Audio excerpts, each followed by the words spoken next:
నమస్తే, welcome to iDream. నేను మీ మాధురి. 20 ఏళ్ల పిల్లల నుంచి 80 ఏళ్ల ముసలాలి వరకు అందరూ కూడాను ఎక్కువగా జాయింట్ పెయిన్స్, అది కూడా ముడుకుల భాగంలో నొప్పిగా ఉందని అతి చిన్న వయసులోనే ఈ మధ్య కాలంలో వింటున్నాం. అసలు ఈ మోకాళ్ళ నొప్పులు ఎందుకు వస్తాయి, మోకాళ్ళ నొప్పులు రావటానికి కారణాలేంటి, అలాగే అవి వస్తే ఎలాంటి ట్రీట్మెంట్స్ అవైలబుల్గా ఉన్నాయి, అవి వచ్చిన తర్వాత మనం తీసుకోవాల్సిన జాగ్రత్తలు ఏంటి, అసలు రాకుండా తీసుకోవాల్సిన జాగ్రత్తలు ఏంటి, డీటెయిల్గా చెప్పడానికి మనతో పాటు ఉన్నారు కేజే రెడ్డి గారు, chief joint replacement and arthroscopic surgeon. తనని అడిగి డీటెయిల్గా తెలుసుకుందాం. Hello sir. నమస్తే సార్. కీళ్ళ నొప్పులు అండ్ ఎస్పెషల్లీ మోకాళ్ళ నొప్పులు ఈ మధ్య కాలంలో చాలా చిన్న వయసు, 20 ఏళ్ళు, 25 ఏళ్ళు, ఈ ఏజ్ గ్రూప్లోనే ఎక్కువగా చూస్తున్నాం సార్. అసలు మోకాళ్ళ నొప్పులకి కారణం ఏంటంటారు? మోకాళ్ళ నొప్పులు అనేది చాలా కామన్ ప్రాబ్లం. అంటే ప్రతి ఒక్కరికి దే లివ్ లాంగ్ ఎనఫ్ మోకాళ్ళ నొప్పులు వస్తూ ఉంటాయి. అండ్ మోకాళ్ళ నొప్పులు వేరియస్ రీజన్స్లో ఉంటాయి. ఒక్కొక్క ఏజ్ గ్రూప్లో ఒక రీజన్ వల్ల వస్తుంటాయి. చిన్నపిల్లల్లో గ్రోయింగ్ పెయిన్స్ అంటాము.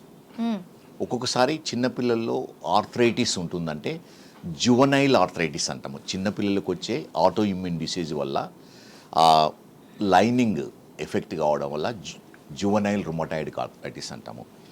అదే కొంచెము మిడిల్ ఏజ్ గ్రూపులో రుమటాయిడ్ ఆర్థరైటిస్ వస్తుంది, నార్మల్ రుమటాయిడ్ ఆర్థరైటిస్. 40 తర్వాత ఆస్టియో ఆర్థరైటిస్ అంటాము, అంటే wear and tear arthritis. Okay. ఇది commonest form of knee arthritis osteo arthritis.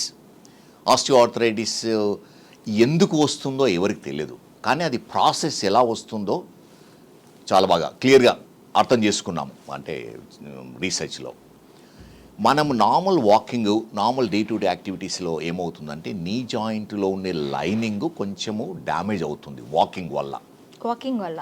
నడవడము, activities చేయడం వల్ల ఏమవుతుందంటే దాని సర్ఫేస్ కొంచెం అప్పుడప్పుడు మన స్కిన్ డ్యామేజ్ అయినట్టు అది కూడా డ్యామేజ్ అవుతుంది. నార్మల్ పర్సన్స్లో ఏమవుతుంది అంటే అది రిపేర్ అవుతుంది. ఆ రిపేర్ ఎబిలిటీ ప్రతి ఒక్కరికి ఉంటుంది. కానీ ఈ ఆర్థరైటిస్ ఎవరికైతే వస్తుందో ఆ రిపేర్ ఎబిలిటీ ఫెయిల్ అవుతుంది. ఆ చిన్న చిన్న డ్యామేజ్ ఏమవుతుందంటే అది రిపేర్ చేసుకోలేకపోతారు. వారికి ఈ ఆస్టియో ఆర్థరైటిస్ వస్తూ ఉంది. ఈ రిపేర్ మెకానిజం ఎందుకు ఫెయిల్ అవుతుందని చాలా రీసెర్చ్ చేశారు, కానీ ఎవరికి కరెక్ట్గా రీజన్ తెలియదు. అది ఒకవేళ తెలిస్తే అది బిలియన్ డాలర్ ప్రోడక్ట్ అవుతుంది దానికి, ఎందుకంటే దానికి మెడిసిన్ కనుక్కోగలుగుతారు. సో ఈ విధంగా ఎలా అవుతుందంటే మనము ఈ డ్యామేజ్, చిన్న చిన్న డ్యామేజ్ పెద్దగా అయిపోయేది ఆస్టియో ఆర్థరైటిస్గా సర్ఫేస్ డ్యామేజ్ అవుతుంది. అది ఎలా అంటే మనము ఎండ్ ఆఫ్ ది బోన్లో కార్టిలేజ్ ఉంటుంది, ఆర్టిక్యులర్ కార్టిలేజ్ అని ఉంటుంది. మనకి టీత్కి ఎనామల్ ఉన్నట్లే దానికి స్ట్రాంగ్ ఆర్టిక్యులర్ కార్టిలేజ్ ఉంటుంది. ఆ ఆర్టిక్యులర్ కార్టిలేజ్కి బ్లడ్ సప్లై ఉండదు, నర్వ్ సప్లై ఉండదు. అది జనరల్లీ అంటే రిపేర్ మెకానిజము ఈ విధంగానే అవుతుంది. సో డ్యామేజ్ అయింది ఏమవుతుందంటే అది ఫర్దర్ డ్యామేజ్ అయ్యి కొంతవరకు బోన్ ఎక్స్పోజ్ అయితే అప్పుడు పెయిన్ వచ్చి, స్వెల్లింగ్ వచ్చి, ఆర్థరైటిస్ సిమ్టమ్స్ బయటకు వస్తాయి. ఓకే. అయితే ఈరోజు రేపుల్లో ఎలా అంటే యంగ్ స్టేజ్ వాళ్ళకు కూడా వస్తూ ఉంటుంది. నార్మల్ హెల్దీ జాయింట్స్కు ఎలా ఉండాలంటే మన కండరాలు స్ట్రాంగ్ ఉండాలి, బోన్స్ స్ట్రాంగ్ ఉండాలి. మనం నార్మల్గా వాకింగ్ చేసినప్పుడు 50% ఆఫ్ ది వెయిట్ మసిల్స్ తీసుకోవాలి, 50% జాయింట్లో ఉండాలి. కానీ ఈరోజు రేపుల్లో సెడెంటరీ యాక్టివిటీ వల్ల ఏమవుతుందంటే ఆ మసిల్స్ వీక్ అయ్యి లోడ్ జాయింట్ మీద ఎక్కువ అవుతుంది. అది వన్ ఆఫ్ ది రీజన్ ఎందుకు యంగ్ వయసులో ఈ ఆస్టియో ఆర్థరైటిస్ వస్తుంటుంది. ఓకే. సో వచ్చినప్పుడు అంటే ఇప్పుడు యంగ్ ఏజ్ అవనియండి, ఓల్డ్ ఏజ్ అవనియండి, ఓన్లీ రీప్లేస్మెంట్ ఒక్కటైనా వీళ్ళకి చేసుకోవాల్సింది, ఇంకా ఏమైనా అదర్ ప్రొసీజర్స్ ఏమైనా ఉన్నాయా? అది వెరీ ఇంట్రెస్టింగ్ క్వశ్చన్. చాలామంది ఆర్థరైటిస్ వచ్చేవరకే ఇంకా నా జాయింట్ డ్యామేజ్ అయింది, ప్రాబబ్లీ రీప్లేస్మెంట్ అవసరం ఉంటుంది అనుకుంటారు, కానీ అది నిజం కాదు. మన ఇండియాలో nearly 7 crore people osteo arthritis నీతో సఫర్ అవుతున్నారు. ఓకే. కానీ ఆస్టియో ఆర్థరైటిస్లో 4 స్టేజ్లు ఉంటాయి. Stage 1 to 4. స్టేజ్ 4 వాళ్ళకే నీ రీప్లేస్మెంట్ అవసరం ఉంటుంది. అంటే ప్రాబబ్లీ 10% వాళ్ళకే నీ రీప్లేస్మెంట్ అవసరం ఉంటుంది. 90% ఆఫ్ ది పీపుల్కు ఈ నీ రీప్లేస్మెంట్ లేకుండానే ట్రీట్ చేయగలుగుతాము.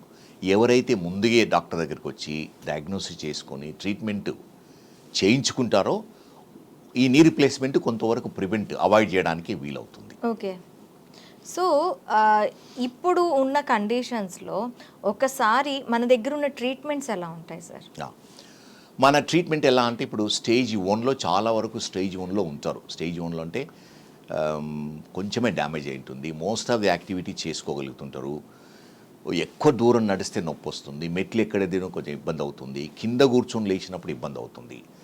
ఆ స్టేజ్ 1 వాళ్ళకు majority of the time simple physiotherapy, కండరాలు స్ట్రాంగ్ చేయడము, సింపుల్ మెడికేషన్, ఎలా అంటే పెయిన్ కిల్లర్సు, కొంచెం యాక్టివిటీ మోడిఫికేషన్, ఎవరైతే హెవీ ఫిజికల్ యాక్టివిటీ చేస్తారో కొంచెం తగ్గించడము, ఎవరైతే మెట్లు దిగడం ఎక్కువ ఆక్యుపేషన్లో ఉంటుందో అది తగ్గించడము, కింద కూర్చోవడం తగ్గించడం వల్ల చాలా వరకు ఇది కంట్రోల్ అవుతుంది. అది స్టేజ్ 1 వాళ్ళకు. స్టేజ్ 2లో ఎలా అంటే మీరు ఈరోజు రేపులో చాలా అడ్వర్టైజ్మెంట్స్ వస్తున్నాయి, వింటూ ఉంటారు, ఇంజెక్షన్స్ అని. కానీ ఇంజెక్షన్స్లో చాలా వెరైటీ ఆఫ్ ఇంజెక్షన్స్ ఉంటాయి. సైంటిఫికల్లీ ప్రూవెన్ ఇంజెక్షన్స్ 2 టైప్స్ ఉంటాయి. ఒకటి గుజ్జు ఇంజెక్షన్స్ అంటాము, దాన్ని హైలురానిక్ యాసిడ్ అంటాము. సెకండ్ పిఆర్పి ఇంజెక్షన్ అంటాము. నా పిఆర్పి ఇంజెక్షన్ అంటే ప్లేట్లెట్ రిచ్ ప్లాస్మా, మన ఓన్ బ్లడ్ తీసేసుకొని మెషిన్లో పెట్టి ఇంజెక్ట్ చేస్తాము, దాన్ని ప్లేట్లెట్ రిచ్ అంటాము. ఇది స్టేజ్ 2 వాళ్ళకు ఇస్తే కొంతవరకు రిపేర్ మెకానిజము ఇంప్రూవ్ అవుతుంది, ఫర్దర్ డ్యామేజ్ ప్రివెంట్ చేయడానికి వీలవుతుంది. కానీ 100% ఫుల్ ప్రూఫ్ కాదు. Okay. One of the reason joint fluid తక్కువయ్యి దాంట్లో మెయిన్ ఇవి న్యూట్రియంట్స్ తక్కువ కావడం వల్ల ఈ డిసీజ్ వస్తుంది అని అనుకుంటాం, one of the reasons. So ఇది ఇవ్వడం వల్ల సిమ్టమాటిక్ బెనిఫిట్ ఉంటుంది, కొన్ని సంవత్సరాలకు పోస్ట్పోన్ చేయడానికి వీలవుతుంది. ఇప్పుడు 2 టైప్స్ ఆఫ్ ఇంజెక్షన్స్ అని చెప్పన్నా సార్, ఇవి వేయించుకున్న తర్వాత మళ్ళీ వచ్చే ఛాన్సెస్ ఉంటాయని అంటున్నారు. దీని వారంటీ టైం ఎంత వరకు ఉంటుంది? ఇది ఎలా అంటే మనము ప్రతి పేషెంట్కు డిఫరెంట్గా ఉంటుంది. యావరేజ్ ఏంటంటే కొందరికి 6 months పనిచేయచ్చు, కొందరికి 6 years వరకు పనిచేయచ్చు. So in between maybe 1-2 years వరకు కొంతవరకు రిలీఫ్ ఉంటుంది. కానీ మళ్ళీ 2 years తర్వాత మళ్ళీ ఇంజెక్షన్ రిపీట్ చేసుకోవచ్చు. ఈ ఇంజెక్షన్ వల్ల సైడ్ ఎఫెక్ట్స్ ఉండవు. ఒకటే మేజర్ సైడ్ ఎఫెక్ట్ ఎలా అంటే ఇది స్టెరైల్ కండిషన్లో ఇవ్వాల్సి ఉంది ఇంజెక్షన్. ఓకే. అన్స్టెరైల్ క్లీన్ కండిషన్స్లో ఇవ్వకపోవడం వల్ల ఏమవుతుందంటే జాయింట్ లోపలికి ఇన్ఫెక్షన్ పోయి అది బిగ్ కాంప్లికేషన్ అవుతుంది. So majority of the time operation థియేటర్లో ఇస్తాము, ఆర్ స్టెరైల్ కండిషన్స్లో ఇంజెక్షన్ ఇవ్వాల్సి ఉంటుంది. Okay sir. ఇప్పుడు ఒకసారి ఇంజెక్షన్ అంటే ఇప్పుడు 2nd stage దాటి 3rd stageకి వెళ్ళారు, అలాంటి వాళ్ళకి ఎలాంటి ట్రీట్మెంట్స్ ఉంటాయి? 3rd stageలో ఎలా ఉంటుందంటే 3rd stageలో అంటే probably 40% of the joint damage అయి ఉంటుంది, ఫ్లూయిడ్ వచ్చి ఉంటుంది, కొన్ని లూజ్ బాడీస్ ఉంటాయి, ఈ జాయింట్ సర్ఫేస్ కానీ మెనిస్కస్ కార్టిలేజ్ కానీ లూజ్ పీసెస్ ఉంటాయి. ఎవరికైతే ఫ్లూయిడ్ ఉండి ఈ loose pieces most of the time మనకి ఎలా తెలుస్తుందంటే ఎక్స్రే తీసుకోవడం వల్ల కానీ ఎంఆర్ఐ తీసుకోవడం వల్ల తెలుస్తుంది ఏ స్టేజ్లో ఉన్నది, తర్వాత ఏమైనా లూజ్ పీసెస్ ఉందా, ఫ్లూయిడ్ ఉందా. వారికి ఏం చేస్తామంటే కీ హోల్ ఆపరేషన్ చేస్తాం, ఆర్థ్రోస్కోపిక్ సర్జరీ అంటాం. ఎవరికైతే ఫ్లూయిడ్ అండ్ లూజ్ పీసెస్ ఉన్నాయో అవి తీసేయడం వల్ల ఏమవుతుందంటే కొంతవరకు ఈ డ్యామేజ్ కంట్రోల్ అవుతుంది, సిమ్టమ్స్ బెటర్ అవుతుంది. అది తీసేసిన తర్వాత మళ్ళీ ఇంజెక్షన్స్ ఇవ్వచ్చు స్టేజ్ 3 వాళ్ళకు. ఓకే. అది 3rd. మరి 4th stage ఎలా ఉంటాయి కాంప్లికేషన్స్? 4th stage అంటే 4th stage ఎప్పుడు అంటామంటే ఎవరికైతే నొప్పి కంటిన్యూస్గా ఉండి రెస్ట్ పెయిన్ అంటే కూర్చున్నా నొప్పి వస్తుంటుంది, నైట్ టైము నిద్ర డిస్టర్బ్ అవుతుంది, వాళ్ళ యాక్టివిటీ చేయలేకపోతారు. అదే ఎక్స్రే తీస్తే క్లియర్ ఎవిడెన్స్ ఉంటుంది, ఎక్స్రేలో చాలా డ్యామేజ్ అయి ఉంటుంది నీ జాయింట్. ఇది స్టేజ్ 4 అంటే దీనికి ఎంఆర్ అక్కర్లా, డైరెక్ట్గా ఎక్స్రేని చాలా వరకు తెలిసిపోతుంది. ఓకే. స్టేజ్ 1-2లో ఎంఆర్ఐ స్కాన్ అవసరం ఉంటుంది మనకు, కానీ స్టేజ్ 4లో కంప్లీట్గా క్లియర్ ఎక్స్రేని తెలిసిపోతుంది చాలా వరకు. Okay. And generally knee replacement indications ఏమంటామంటే మొదటి ఇండికేషను పెయిన్, రెండో ఇండికేషను పెయిన్, మూడో ఇండికేషన్ కూడా పెయినే. సో అలా అంటే పెయిన్ ఈజ్ మెయిన్ ఇండికేషన్. కానీ పెయిన్ ఉండి స్టిఫ్నెస్ ఉండి క్వాలిటీ ఆఫ్ లైఫ్ ఎప్పుడైతే ఎఫెక్ట్ అవుతుందో అప్పుడు నీ రీప్లేస్మెంట్ అవసరం ఉంటుంది. అది 4th stage. మనకి ఇప్పుడు ఆపరేషన్స్లో డిఫరెంట్ ఆపరేషన్స్ వచ్చేసాయి సార్. ముఖ్యంగా ఇప్పుడు బాగా వినిపిస్తుంది ఏంటి అంటే రోబోటిక్స్.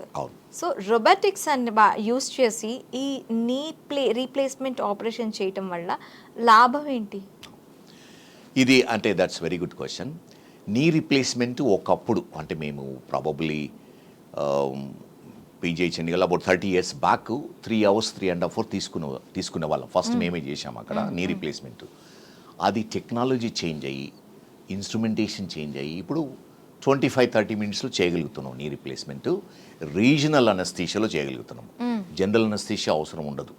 రీజనల్ అనస్థీషియానే బ్లాక్ ఇచ్చి చేయగలుగుతున్నాము. అది బిగ్గెస్ట్ డెవలప్మెంట్ రెవల్యూషన్. సో అది కన్వెన్షనల్ నీ రీప్లేస్మెంట్ అంటాం దాన్ని. దాంతోపాటు ఇప్పుడు రోబోటిక్ నీ రీప్లేస్మెంట్ వచ్చింది. రోబోటిక్ అంటే ఇప్పుడు ప్రతి స్పెషాలిటీలో ప్రతి ఫీల్డ్లో టెక్నాలజీ వచ్చేస్తుంది. టెక్నాలజీ ఇంటిగ్రేట్ చేయవలసి ఉంటుంది. అప్పుడే మనము ప్రోగ్రెస్ కాగలుగుతాము. So robotic technology main advantage ఏంటిదంటే ప్రిసిషన్ ఉంటుంది. అంటే మనము ఎంత డ్యామేజ్ అయింది, ఎంత సైజ్ ఇంప్లాంట్ యూజ్ చేయాలి, తర్వాత ఏ పొజిషన్లో పెడితే మంచి రిజల్ట్స్ ఉంటాయి. ఓకే. సో మనము ఎలా అంటే స్టాండర్డ్గా మనము కన్వెన్షనల్ దాంట్లో ఏం చేస్తాము, ఎక్స్రే తీసి ప్లాన్ చేసేసి ఎగ్జిక్యూట్ చేస్తామంటే ఆపరేషన్ చేస్తూ ఉంటాం. రోబోటిక్ దాంట్లో సిటీ స్కాన్ తీస్తాము, సైజ్ డిసైడ్ చేస్తాము, దాంతో పొజిషన్ కూడా కంప్లీట్ గా నీ క్యాప్ అనేది మనకి తీయడం కుదరదు. ఓన్లీ ఎంత వరకు పాడైందో అంతవరకు మాత్రమే. జస్ట్ సర్ఫేస్ అంటే స్టాండర్డ్ దాంట్లో కూడా అదే ఉంటుంది. ఇంప్లాంట్ సేమ్, కన్వెన్షన్ దాంట్లో రోబోటిక్ దాంట్లో వేసే ఇంప్లాంట్ సేమ్ ఉంటుంది స్టాండర్డ్ కంపెనీలో. కానీ అది ఎంత సైజు వేస్తామో, ఏ పొజిషన్లో వేస్తామో, అది మనం వేసేది కరెక్టా కాదా అని ఎవ్రీ స్టెప్లో మనకు రోబో చెప్తా ఉంటుంది. మనం ఈ పొజిషన్ చెక్ చేస్తే ఇది కరెక్టా కాదా, మనం న్యాచురల్ ని రిప్లికేట్ చేయొచ్చు రోబోటిక్ దాంట్లో. తర్వాత ఇన్సిషన్ తక్కువ ఉంటుంది, నొప్పి తక్కువ ఉంటుంది. ఎందుకంటే దీంట్లో కట్ చేయడం తక్కువ ఉంటుంది, సాఫ్ట్ టిష్యూ రిలీజ్ అంటాము మనకు చేయడానికి, అది తక్కువ ఉంటుంది. దానివల్ల ఏమవుతుందంటే ఇమీడియట్ రికవరీ ఫాస్ట్గా ఉంటుంది, నొప్పి తక్కువ ఉంటుంది. ఒక్కొక్కసారి నెక్స్ట్ డేనే సింగిల్ జాయిన్ చేస్తే నెక్స్ట్ డేనే మనం డిశ్చార్జ్ చేయడానికి వీలవుతుంది. ఇప్పుడు స్టాండర్డ్లో మనం తీసుకున్నట్లయితే నీ రీప్లేస్మెంట్లో తీసుకున్నట్లయితే కొన్ని ఫెయిల్యూర్స్ కనిపిస్తాయి. రోబోటిక్స్లో మనకి ఎట్లా ఉంటుంది? అంటే ఫెయిల్యూర్లో అంటే ఏదైతే ప్రిసిషన్ లేకుండా చేసినామో కన్వెన్షన్లో అవి ఫెయిల్ అవుతుంటాయి. కానీ లాంగ్ టర్మ్లో మనకంటే రోబోటిక్స్ వచ్చి 5-6 hours అవుతుంది.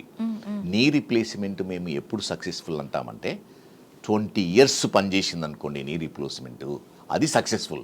ఈ రోజు వేసి రేపు సక్సెస్ఫుల్ ఆపరేషన్ చెప్పలేము నీ రీప్లేస్మెంట్లో. నీ రీప్లేస్మెంట్ అంటే మనకు లైఫ్ టైం ఉండేది. నీ రీప్లేస్మెంట్ ఎలా ఉంటుంది, మేము 80% ఆఫ్ ది పీపుల్కు ఆ నీ లైఫ్ టైం ఉండాలి.